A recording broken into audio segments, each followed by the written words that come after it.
Our Computex 2025 coverage is made possible by Corsair, Asus, Phanteks, G-Skill, Lian Li, Seasonic, Thermal Grizzly, Trix, Team Group, Antec, Pro Gamers Group, InWin, BITSPOWER, Be Quiet, Cable Mod, and Cougar.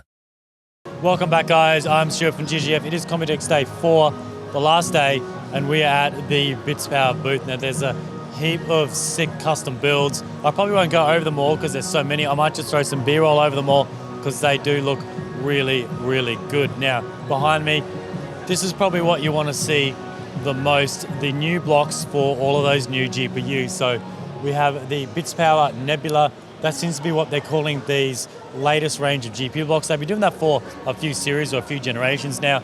We have the 5090 Founders over here. Unfortunately, these are stuck in. I would love to be able to grab one, show you the different sides of it, be able to play with it a bit more, but unfortunately, this is how it is. So we have the 5090 Founders. For that one, we have the ROG 5090 Astral. I think that's probably really the only one at the moment that people really care about, that one. And also the 5080 Astral is also here as well. That's down the end. We'll get to that in a second. Moving down to the Tough Gaming. So that's also a 5090. So that's a good choice between the 5090 Astral and the Tough, because this generation, there is a difference in the PCB. So previously, you could go with a Tough or used to be the Strix block. That was the same, but now the actual PCBs are different. You need a different block, and you can see the size of the actual block is different as well. So I want to know your thoughts on some of the aesthetic on these blocks. Of course, we'll get some close-ups, and we'll get some close-ups not going through the glass, so we get no reflections. On the 5090 Astral, it is a more frosted satin top on it where you can see through. On the Tough, it is a super, super clear finish. So I want to know your thoughts. And then once again, a lot of these aren't final. These are prototypes. I would say they were rushed to get this out in time because they do have more blocks than I thought they would have had. So things like CNC marks and all that probably won't be there when they're finished, because what I'm used to with BITSPOWER, the finishes they get on the inside of their block are absolutely insane. It's like a mirror finish, no machine marks at all. They always look super, super clear, whereas this one, I see a little bit on here. It doesn't look perfect, but that's probably just a sample for this event. So yeah, Tough 5090, Astral 5090, 5090 Founders. It'll be interesting to see how that Founders goes together, because I know that GPU PCB is a bit of a mission to put a block on. Moving down the line a bit, we have an MSI 5080 Gaming Trio. That is super small. That just looks, that looks ridiculous. So putting that in a beefy case is going to look very awkward. You're probably not even going to go past the length of the PCIe slot. Moving down to this one looks sick. Straight away I thought, hey, this is probably for a workstation card, but no. This is for the XFX Mercury RX 9070 XT. So that is an AMD block, and it's good to see that finally someone is doing blocks for these AMD cards. I really like that shiny chrome finish, and if you're doing a chrome build or even a white build, I always find that chrome goes well in a white build. Obviously, any of these cards going to look a little bit odd in a full white build. No window to see through there on your coolant, can't see the die, can't see anything like that. And now this one is exactly the same for that card, same card, but just a different design block. Obviously, it's got no port on the end. When you have the ports on the end, the card needs to be a little bit longer because it needs to get that flow to the end. Obviously, this one's shorter. It's got the terminal on the normal side we're used to, whereas the previous one is on the end. I'm wondering if they could have done maybe a clear terminal. Might have looked better on the chrome one, because if you are throwing it in a white build, that black terminal is just going to throw everything off, whereas the clear one is going to blend in a little bit better. And I think the clear one would look sick because you're not going to see any coolant. You're just going to see the coolant going in and out of the terminal. And then lastly here, as I mentioned earlier, we have the Astral RTX 5080 block, and this one looks very similar to the 5090, same aesthetic. They're probably going to keep it the same, just the difference will be between the 5080 and the 5090. But yeah, that's the full range at the moment. Prices, I don't have anything on that. ETA and availabilities, they said the 5090 Tough Gaming should be the end of the month, then the FE a little bit after, and then the 5090 Astral after that. So hopefully within a month we start seeing these blocks coming out for these new AMD and NVIDIA cards. Now, if you saw my CES coverage earlier this year on the BITSPOWER suite, these blocks were pretty much the same here. I want to talk about these ones, the more of the stealth ones where they go through the motherboard mounting out the back. So the top one is the front side, the bottom shot is the back side. Now, if you haven't seen these before, these are the ones where there are no ports on the front, no G-quarter threads on the front. What you do is it's basically a sandwich design. Unfortunately, I can't grab any of these to show you. So you have like a male and a female segment, you have the block on the top, and then the back is sort of like a mating part that joins it all together and you lock it in. And then for the pass-through, for the coolant, this should be on by magnets, goes actually through each of the 4 holes on the motherboard. So you normally have the 2 in, so this one goes in, and then these 2 other 2 out. So been around for a little while now, but this is the newer revision. I've got a build here that has the original one, but this is the newer revision here. So basically it tells you on the back in and out, and then over here we have it for the AMD, and then this one here is for the Intel. So I've used these for quite a bit. A lot of people always say, oh, what about flow restriction? I haven't seen any issues. I'm sure BITSPOWER have done some testing, and there's probably data on their website on that. Moving down these ones now, I do like these. If you're not game enough to tackle one of these, obviously these have a bit of a, I wouldn't say they're harder to install, but if you do want to remove your CPU, if you're using something like soft tubing on a block like this, let me just close that.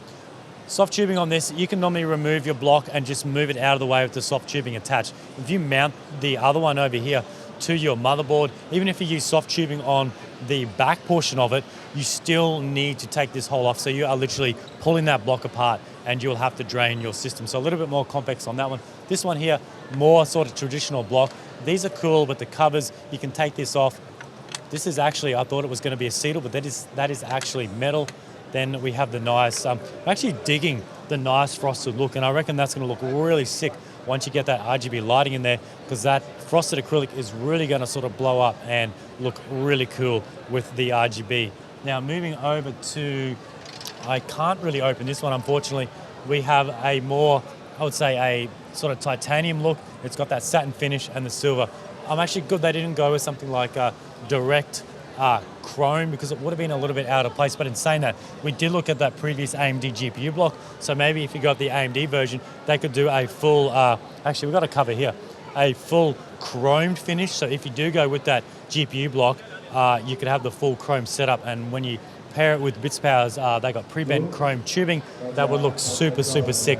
Now, lastly in this corner, this is their Summit LT. So the previous ones I just mentioned were the Summit Prime Core, and then we have the Summit LT. These are the light version, are more, let's see if I can open this, more sort of toned down. It's not like that sort of squarish, covers your whole motherboard. Now mind you, these aren't motherboards, these are just, I do actually like this idea that BITSPOWER have done.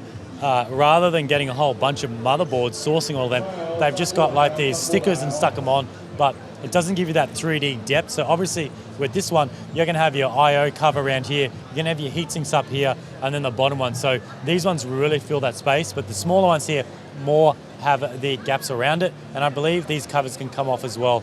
That has the RGB ring on them. Moving down here, not much to talk about here, but we have some new pump covers. So a lot of BITSPOWER's reservoir or res combos come with their Hercules pump. It's under here. That's sort of a bland looking pump. It's just like an acetal surround. It's made out of black plastic. Doesn't look very good. So what these ones are here, mind you, I'll get this out of the way. This color is incorrect, so it will be more matching gold to their fittings. But we do have the white, we have the silver, and then we have the matte black. So these are magnetized. They're not actually magnetized to the actual case because it's all aluminum. And when I say aluminum, it does not come in contact with any of the coolant or anything. They're purely just a cover, and they also probably act as a bit of a cooler as well. But once you put the screws in, like this one, I'll get a close up. You can see that the screws in there, the magnets now will clip onto the screws because they're obviously steel, and that's how it works. So just nice aesthetic little cover there just to clean it up, because if you've got some nice fittings, you've got a nice block and all that, if you have this sticking out in the middle and it's just like the bare bones of the pump, it looks a little bit ugly. So it is pretty cool that they've got that, because back in the day when I've been using BITSPOWER, probably going on 15 years now, they've always had those really cool pump covers for the D5s, the DDCs, and now for that Hercules pump, they're sort of continuing on that tradition with these ones. Now this little device is pretty cool. It's gonna be hard for you guys to see. I'll get some B-roll. Now for me, when it comes to things like testing fans, testing pumps, filling up my loops, most of the time I drag a PSU over where I'm filming for those time-lapse builds, and I normally run a secondary PSU out of the system on the ground so I can control my pump flow, because I never want to use the pump in the actual system. I don't want to start filling up my coolant, turning the whole system on. So I normally always fill up a system by just turning the pump on, and I normally do that by a small external PSU, and I just trigger that on and off. Now what this device is, it's going to save you that hassle. So if you're into water cooling, or you're always using fans where you don't want to use your main PSU, what I'll do is I'll plug this in and we can see this work. So this is a fan ARGB hub. It's got a bunch of 1, 2, 3, 4, it looks like it's 6 fan hub and RGB hub. It's also got a RGB controller, so you can go through different modes. And what I can do now, what makes it special, is I can plug the USB Type-C in,